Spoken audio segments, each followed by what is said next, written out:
ಹೌದು ಗೈಸ್, ಗಿಲ್ಲಿಗೆ ಇವಾಗ ಬುದ್ಧಿ ಬಂತು ಅಂತ ಅನ್ಸುತ್ತೆ. ಸೊ ಯಾರೆಲ್ಲ ಗಿಲ್ಲಿ ಫ್ಯಾನ್ಸ್ ಇದ್ದೀರಾ ಬೇಜಾರು ಮಾಡ್ಕೋಬೇಡಿ, ನಾನು ಗಿಲ್ಲಿ ಫ್ಯಾನೇ. ಬಟ್ ಯಾಕೆ ಈ ಥರ ಹೇಳಿದೆ ಅನ್ನೋದನ್ನು ಇದೇ ವಿಡಿಯೋದಲ್ಲಿ ಹೇಳ್ತೀನಿ, ನಿಮಗೆ ಅರ್ಥ ಆಗುತ್ತೆ.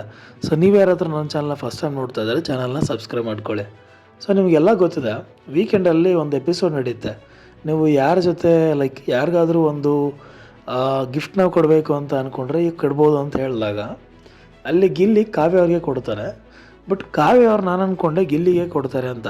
ಬಟ್ ಕಾವ್ಯ ಅವರು ಫಸ್ಟು ಧನು ಅವ್ರಿಗೆ ಕೊಡ್ತಾರೆ, ಆಮೇಲೆ ಗಿಲ್ಲಿ ಅವ್ರು ಕೊಡ್ತಾರೆ. ಹಾಗೆ ಗಿಲ್ಲಿ ಅವರು ಕಾವ್ಯಗೆ ಮಾತ್ರ ಗಿಫ್ಟ್ ಕೊಡ್ತಾರೆ. ಆಗ ಗಿಲ್ಲಿ ಅವರು ಒಂದು ಬ್ರೇಸ್ಲೆಟ್ನ ಕೊಡುವಾಗ ಸುದೀಪ್ ಸರು ಕೈಗೆ ಹಾಕಿ ಅಂತ ಹೇಳಿದಾಗ ಕಾವ್ಯ ಅವರು ಬೇಡ ಬೇಡ ಸರ್ ಅಂತ ಹೇಳ್ತಾರೆ. ಸೊ ಇದು ಒಂಥರ ಫನ್ನಿಯಾಗಿ ಹೇಳಿದ್ರೆ ಪ್ರಾಬ್ಲಮ್ ಇರಲಿಲ್ಲ. ಬಟ್ ನಮ್ಗೆ ಗೊತ್ತಾಗುತ್ತೆ ಯಾವುದನ್ನ ಫನ್ನಿಯಾಗಿ ಹೇಳ್ತಾರೆ, ಯಾವುದನ್ನ ಸೀರಿಯಸ್ ಆಗಿ ಹೇಳ್ತಾರೆ. ಬಟ್ ಅಲ್ಲಿ ಕಾವ್ಯ ಅವರು ಬೇಡ ಅಂತ ಹೇಳಿದ್ದು ಗಿಲ್ಲಿಗೆ ಬೇಡ ಬೇಡ ಸರ್ ಅನ್ನೋ ಥರ ಸೀರಿಯಸ್ ಆಗಿನೇ ಹೇಳ್ತಾರೆ. ಪಾಪ ಗಿಲ್ಲಿಗೆ ಬೇಜಾರೂ ಆಗುತ್ತೆ. ಇನ್ನು ನೆಕ್ಸ್ಟು ಕಾವ್ಯ ಅವರು ಯಾರಿಗೆ ಗಿಫ್ಟ್ ಕೊಡ್ತೀರಾ ಅಂತ ಕೇಳಿದಾಗ ಧನು ಅವ್ರಿಗೆ ಫುಲ್ ಇಷ್ಟದಿಂದ ಕೊಡ್ತಾರೆ. ಅದು ಫಸ್ಟ್ ಧನು ಅವ್ರಿಗೆ ಕೊಡ್ತಾರೆ. ಆಮೇಲೆ ಗಿಲ್ಲಿ ಅವ್ರಿಗೆ ಸುಮ್ಮನೆ ಕೊಡಬೇಕು ಅನ್ನೋ ಏನೋ ನನ್ನ ಜೊತೆ ಇದ್ದೇವನಿಗೆ ಕೊಡದೇ ಇದ್ದರೆ ಬೇಜಾರು ಮಾಡ್ಕೊತಾನೆ ಅನ್ನೋ ಕಾರಣಕ್ಕೆ ಕೊಟ್ಟಿರ್ತಾರೆ. ಅದು ಕಾಣಿಸ್ತು ನನಗೆ, ಯಾವ ಥರ ಕಾಣಿಸ್ತು ನಿಮಗೂ ಅದೇ ರೀತಿ ಕಾಣಿಸ್ತಾರೆ, ಕಮೆಂಟ್ ಮಾಡಿ ಸರಿನಾ. ಸೊ ಇಲ್ಲಿ ಏನು ಅಂತಂದರೆ ಅವರು ಕೊಡೋವಾಗ ಒಂದು ಖುಷಿಯಾಗಲಿ ಆ ಒಂದು ಇಷ್ಟ ಅನ್ನೋದು ಇರಲೇ ಇಲ್ಲ. ಹಾಗೆ ಗಿಲ್ಲಿಯವ್ರಿಗೂ ಕೂಡ ಅದು ಅವಾಗ ಅರ್ಥ ಆಯಿತು ಅನಿಸುತ್ತೆ. ಸೊ ಇಲ್ಲಿವರೆಗೂ ಯಾರಾದರೂ ಕಾವ್ಯ ಅವ್ರಿಗೆ ಫ್ರೀ ಪ್ರಾಡಕ್ಟು ಅಥವಾ ಗಿಲ್ಲಿಯಿಂದನೇ ಕಾವ್ಯ ಅಂತಂದಾಗ ನನಗೂ ಒಂದು ರೀತಿ ಎಲ್ಲ ಬೇಜಾರಾಗ್ತಾಯಿತ್ತು.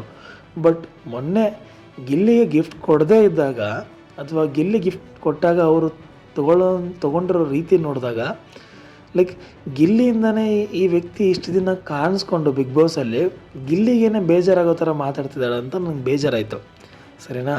ಸೊ ಗಿಲ್ಲಿಗೆ ಅದು ಅಲ್ಲಿ ರಿಯಲೈಸ್ ಆಯಿತು ಅಂತ ಅನಿಸುತ್ತೆ. ಬಟ್ ಇವಾಗ ನಿನ್ನೆ ಸೂರಜ್ ಬಂದಿರ್ತಾರೆ ಪವಿತ್ರ ಬಂಧನ ಒಂದು ಸೀರಿಯಲ್ನ ಪ್ರಮೋಟ್ ಮಾಡೋಕ್ಕೆ.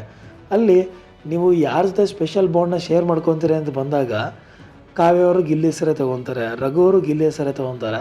ಬಟ್ ಗಿಲ್ಲಿ ಅವರು ಅಲ್ಲಿ ತಲೆ ಓಡಿಸಿ ರಕ್ಷಿತಾ ಹೆಸರನ್ನ ತೊಗೊತಾರೆ. ಎಷ್ಟು ಖುಷಿ ಆಯಿತು ಅಂದರೆ ಅಲ್ಲಿ ನೋಡ್ಬೋದು ನೀವು ಕಾವ್ಯಾರ ಮುಖದಲ್ಲಿ ಬೇಜಾರು ಕಾಣಿಸುತ್ತೆ. ಆ್ಯಂಡ್ ನಿನ್ನೆ ಎಪಿಸೋಡಲ್ಲಿ ನೋಡಿದಾಗ ಆಲ್ಮೋಸ್ಟ್ ಅವ್ರಿಗೆ ಗೊತ್ತಾಗಿದೆ ಅನಿಸುತ್ತೆ, ಇವ್ರಿಗೆ ನಾನೇ ಸ್ಕೋಪ್ ಕೊಡ್ತಿದ್ದೀನಿ ಕಾವ್ಯಗೆ ಅಂತ ಗಿಲ್ಲಿಗೆ ಅರ್ಥ ಆಗಿ ಕಾವ್ಯನ ಸ್ವಲ್ಪ ಅವಾಯ್ಡ್ ಮಾಡೋಕ್ಕೆ ಸ್ಟಾರ್ಟ್ ಮಾಡಿದ್ದಾರೆ. ಆ್ಯಂಡ್ ಅಲ್ಲಿ ಪವಿತ್ರ ಬಂಧನ ಪ್ರಮೋಷನ್ ಬಂದಾಗ ಸ್ಪೆಷಲ್ ಬಾಂಡ್ನ ರಕ್ಷಿತ ಜೊತೆ ಶೇರ್ ಮಾಡ್ತೀನಿ ಅಂತ ಹೇಳಿದಾಗ ಕಾವ್ಯ ಅವರ ಹೆಸರನ್ನ ತೊಗೊಳ್ಳಲ್ಲ. ಅಲ್ಲಿ ನನಗೆ ಅನ್ನಿಸ್ತು ಓಕೆ ಇವಾಗ ಗಿಲ್ಲಿಗೆ ಅರ್ಥ ಆಗಿದೆ. ಸೊ ಇದು ಗಿಲ್ಲಿ ರಿವೆಂಜ್ ಟೈಮ್ ಅಂತ ಅನಿಸುತ್ತೆ.